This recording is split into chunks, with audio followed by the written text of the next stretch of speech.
Saudari-saudara, ibu bapa yang terkasih, ada kebiasaan satu keluarga pada setiap malam Natal. Setelah mereka mengikuti misa malam Natal pulang dari gereja, anak yang paling kecil, si putri namanya Lucia, dia akan membagi-bagikan kado yang telah disiapkan di sekitar kandang Natal dan di bawah pohon Natal. Jadi semua kado itu sudah diberi nama.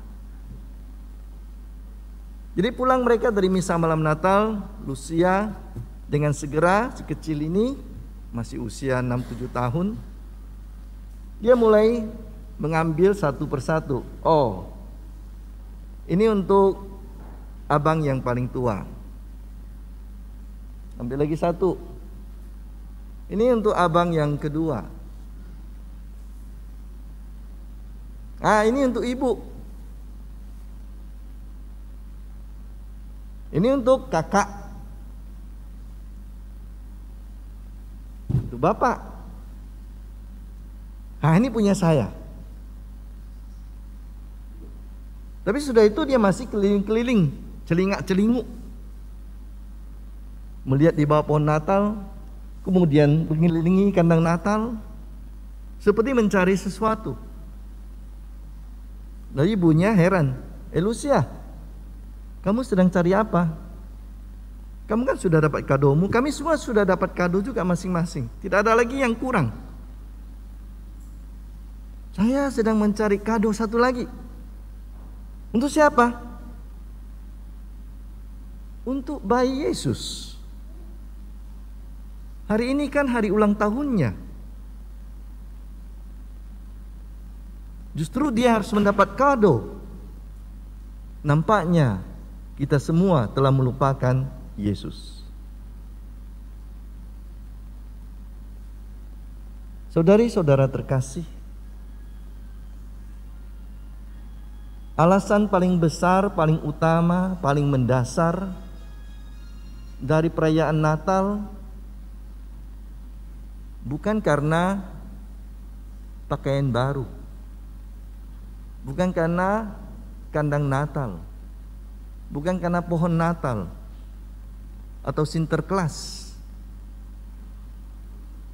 atau kesempatan piknik, libur, makanan enak, sedikit istimewa. Alasan paling utama dari Natal adalah Yesus sendiri.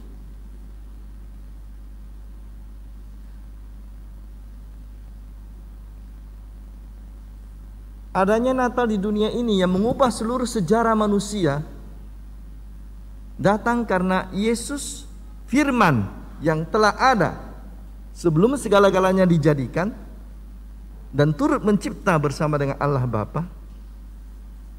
Firman itu telah menjadi manusia, bayi kecil, lahir untuk menyelamatkan manusia, lahir untuk menebus kita dari perbudakan dosa. Inilah alasan utama satu-satunya mengapa Natal kita rayakan. Tetapi seperti kata Lucia tadi, mungkin kita sering melupakan Yesus.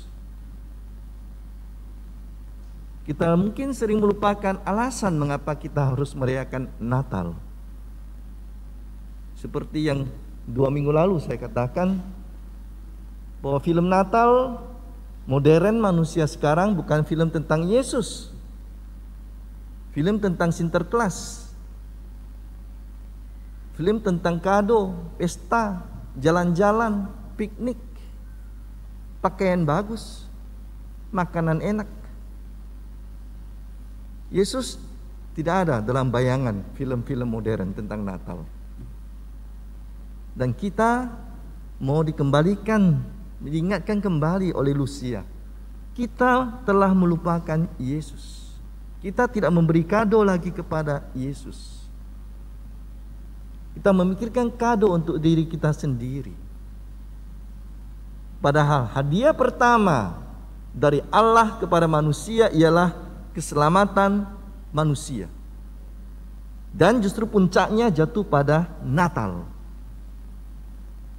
Seperti dalam bahasa yang kedua dikatakan, Allah telah berfirman melalui berbagai cara untuk menyelamatkan manusia. Manusia yang jatuh dalam dosa, manusia yang membawakan kesenangannya sendiri, keegoisannya sendiri. Akhirnya Allah mengutus anaknya yang tunggal untuk menyelamatkan kita. Itulah puncak dari sejarah keselamatan manusia, puncak sejarah keselamatan dunia. Dan ia lahir dalam bentuk wujud yang sangat-sangat rendah. Bukan di rumah sakit dengan kamar VVIP, bukan dengan sekarang medsos disiarkan berjam-jam lewat televisi seperti orang menyiarkan perkawinan artis dan selebgram.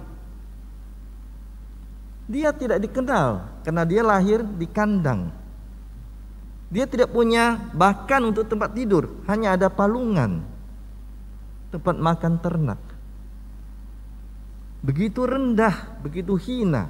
Tidak ada tempat untuk mereka di tempat penginapan. Itulah kado dalam kasih Tuhan, kado dalam kerendahan hati Tuhan,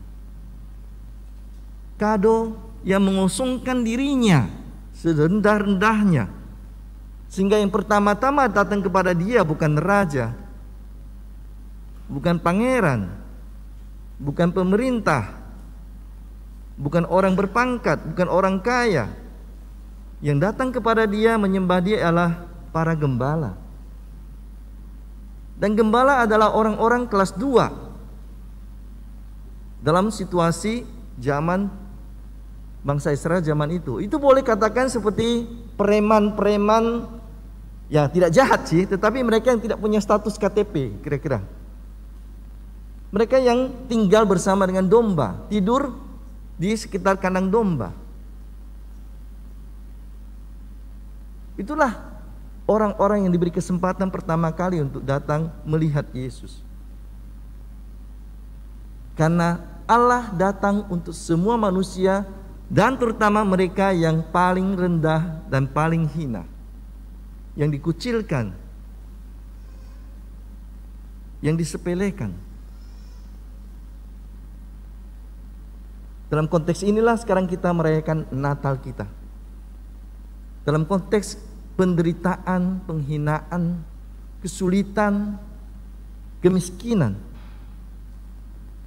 Seperti kita dalam situasi sekarang yang tidak terlalu menyenangkan.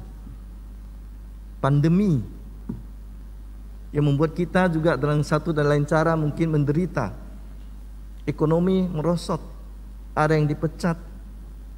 Kalau tidak dipecat mungkin gajinya dikurangi. Ada yang mau melamar kerja tidak ada, karena pabrik-pabrik mengurangi produksi, bahkan menutup, bangkrut. Yesus datang pada situasi 2000 tahun lalu dalam keadaan hina dan rendah untuk mereka yang katakanlah kelas 2, mereka yang menderita. Dan sekarang juga kita merayakan Natal dalam situasi yang kurang lebih sama. Solidaritas Yesus, cinta Tuhan, hidup sampai dengan saat ini. Dan karena itu pesan Natal dari PGI dan KWI sangat relevan. Cinta kasih Kristus menggerakkan persaudaraan. Kutipan dari 1 Petrus bab 1 ayat 22. Ketika Tuhan menebus manusia, ketika Tuhan berkorban untuk menyelamatkan kita,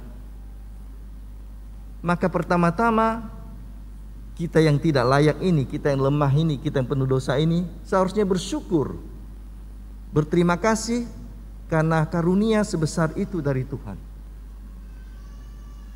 Karena kita telah diangkat menjadi anak-anak Allah.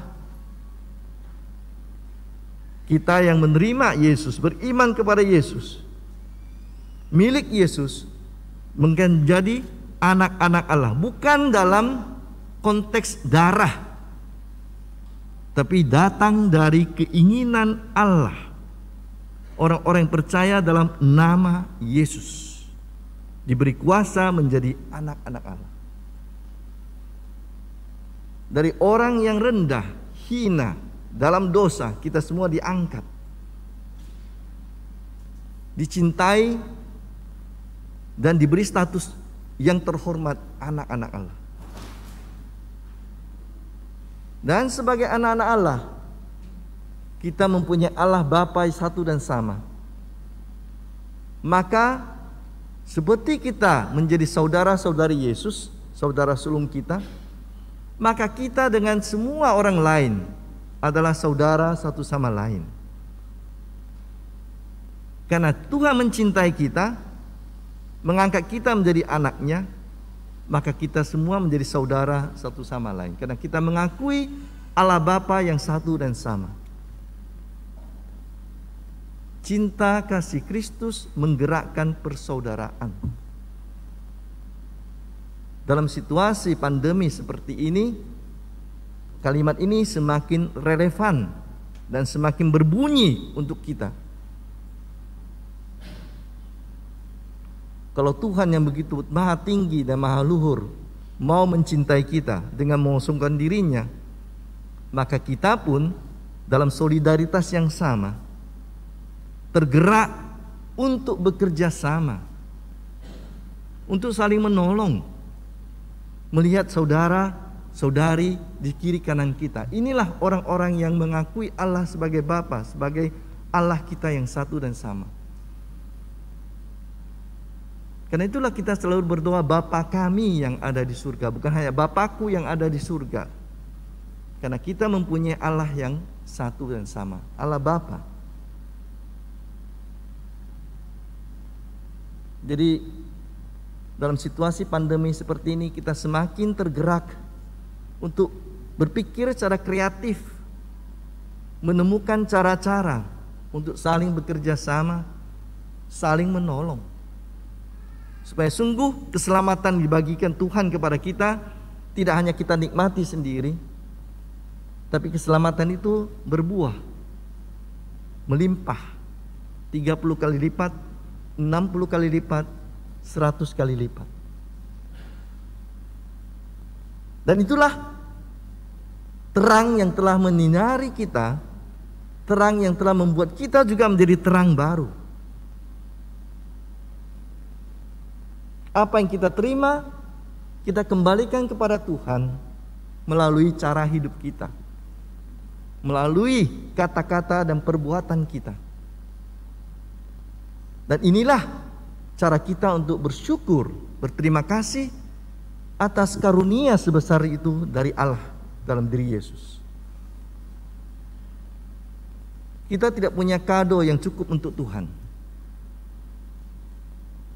Walaupun saya misalnya Jeff Bezos atau Elon Musk yang punya punya kekayaan 4.000 triliun atau 8.000 triliun, saya tidak pernah bisa punya hadiah yang cukup untuk Tuhan Yesus. Karena dialah yang menciptakan bersama dengan Allah segala-galanya. Semua ini miliknya.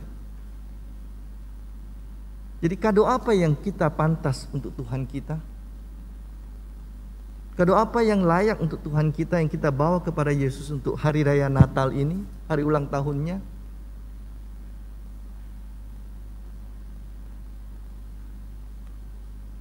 Kita memikirkan dalam hati kita masing-masing. Kita membuat niat yang konkret dalam hati kita masing-masing, yang bisa kita jalankan setiap hari dengan sederhana di rumah kita atau dengan tetangga kiri kanan kita. Kita tahu siapa yang membutuhkan pertolongan dari kita. Kita tahu apa yang bisa kita buat untuk saudara-saudari kita.